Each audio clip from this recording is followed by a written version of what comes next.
Sanibonani molweni ndinamkela ku-EzasiTV ngesiXhosa.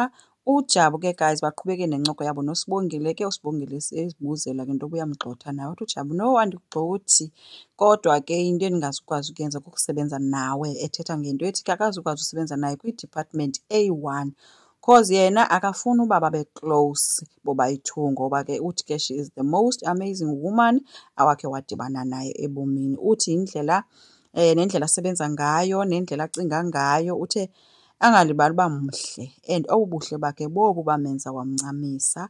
So after emxelele ke uba ufuna uya kwenye i-department uSibongile ke uthe yena into ezesijolo enye into ayizonto izinto zakhe into zokugqibela esengqondweni yakhe yena ezo and yena wayengaqondanga ukumfisha okanye ukumsedyusa okanye ukumyenga wayefuna nje ufuna nje ukuba aconcentrate nezincwadini zakhe nasemsebenzini wakhe kuphela. uJabu uthe ke uyazi and uya-understanda. Ke uSokhabase ufike yama noNomalanga ethi ke uNomalanga uzocela ukwenza uzothatha nje impahla zakhe ukwenza umkhombe nje uba makangene akanayo namazwi othetha noMalanga. Wadlula kuNomalanga washiyeka uSokhabase ethi ke ucela uxolo ngayo yonke into eyenzekileyo uyayazi into yoba uNomalanga umoshile and umoshe kakhulu.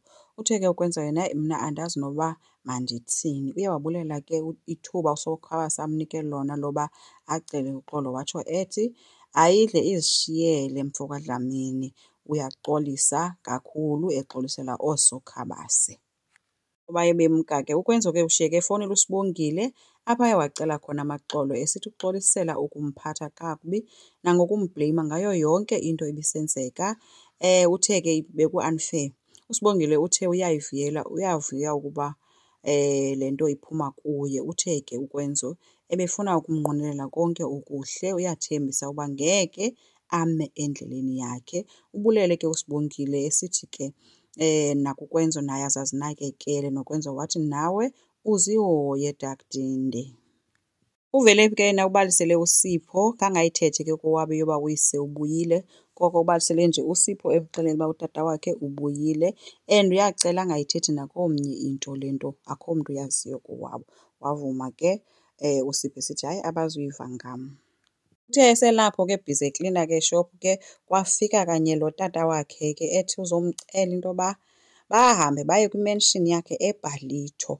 Uvele ngokuthanda izinto ke uthe uthi hayi bo eBhalito mna ndinotata ohlala eBhalito wabe uyise ebuza uba kuzoba ngoku na okanye ngenye imini. Hayi kuvele uthi hayi ndizawubuya ndizibone ii-customers ndiyahamba njengangoku. Wabe esithi omnye masihambe landela ubaba. Baphuma ke guys andiqondi noba nguyise mna lo mntu andiyazi kodwa andikho sure kodwa ke makhe silindeni sizawuva.